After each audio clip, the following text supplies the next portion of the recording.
RPG overload. And doing my absolute best, okay, to basically finish up Baldur's Gate 3 and Like a Dragon Infinite Well. The good news is we are on pace to finish these games this week. In fact, if we stay at the same pacing that we've been at, I'll probably beat them both on Friday. And I know that's crazy. Like, wait, what?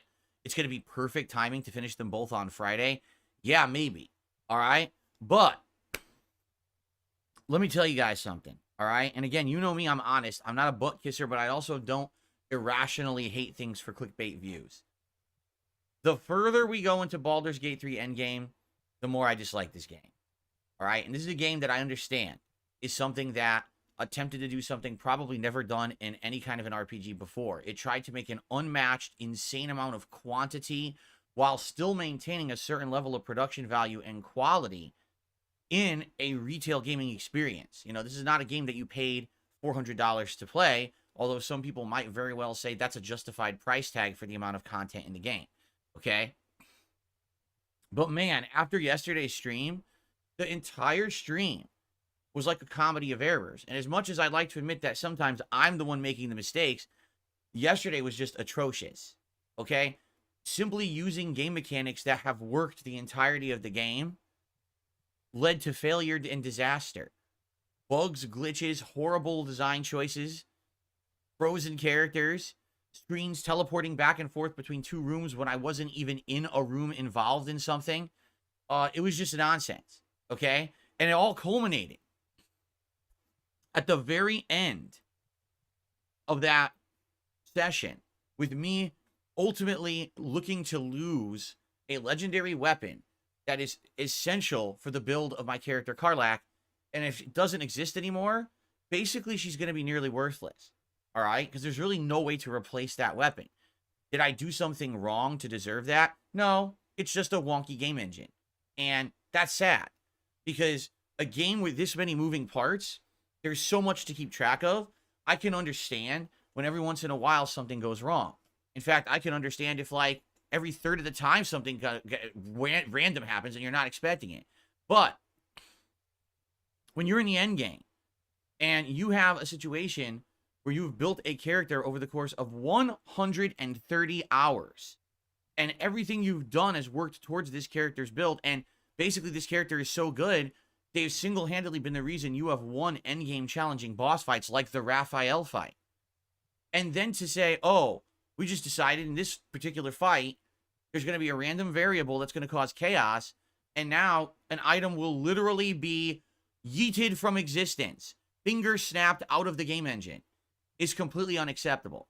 You know, last week I ranted about a character in my party leaving and taking all his equipment with him. Now, you can argue that's the result of my choices in the game. Fair enough. I just don't like the way that he walks out of the game with no way to get those items back and no opportunity to even know that he's about to leave. In this case, I didn't do anything wrong. It's just the game engine that's causing me strife, and it looks like at the very end of the game is going to screw me over, and now we've got to pull a last-minute audible to figure out how to remedy the situation. In fact, it's so funny because literally right now, no one can concretely tell me what actually happened, nor is anyone sure if that spear actually exists or not in the game world. A lot of people are under the impression it's gone, and others are like, maybe it's hidden. So we got to try to figure this out as we play today. It's just a mess. And the fact is, for a game that is supposed to be Game of the Year, for a game that's supposed to be adhering to a very strict rule set of D&D, it shouldn't be a variable of, we don't know what happened. It should be very distinct and easy to figure out what happened, and it's not. And that's a problem, okay? So, today, we are going to talk all about yesterday's disaster stream of Baldur's Gate 3 and how the comedy of errors built up to the ultimate fumble and now what to do moving forward. Good news is, we're in the final hour, right? It's in the, we're running to the end zone. We're almost there. We're going to finish this game in just a few days. And then finally, we'll be done with it. We can say enough. Because I'll be honest, like, I've enjoyed the game. There's no way I would have played a game for 130 plus hours if I wasn't overall enjoying myself. I want to make that clear.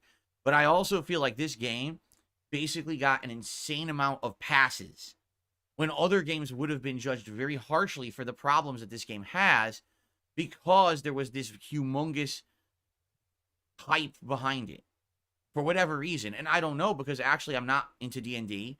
I'm not into Larian Studios games or this style of game. So I actually don't know where the hype came from. All right. I respect the game for a lot of the things it's trying to do, making essentially the longest retail game possible. I don't think I've ever played a video game before where I paid regular retail price and got this much content out of it, right? And it's not rehashed fetch quests. It's not go grind against 1,000 goblins. It's all unique. That's a huge undertaking and a huge accomplishment, in my opinion. But FYI, I'm sorry. I do feel like this game is overhyped, is overpraised. It has these wonky problems, these jankiness to the game engine. The problem that it's just so complex. Again, it's so many moving parts that at some point you have to understand that when something goes wrong, it's just not fun anymore. And that's the point I'm at. Like after yesterday, I'm at my wit's end with this game. I just want it to end so we can say it's done, I've done it, move on. And that's not good. You shouldn't have that feeling when you've invested 130 hours into a game that won game of the year. You shouldn't have a feeling of incredible exhaustion and just wanting to move on at the end of it. And I do. And that's my honest take. And listen, I'm sure there's tons of people out there who don't have that feeling or never did during the course of playing the game. I can only share with you my thoughts from my personal experience. This game fell apart in the third act. It really did. Like, there's so many problems we've had in this third act, and this is just the icing on the cake now, that it's hard to recommend someone invest this much time into a game that at the end can ruin you because it decides to. You know what I mean? So anyway,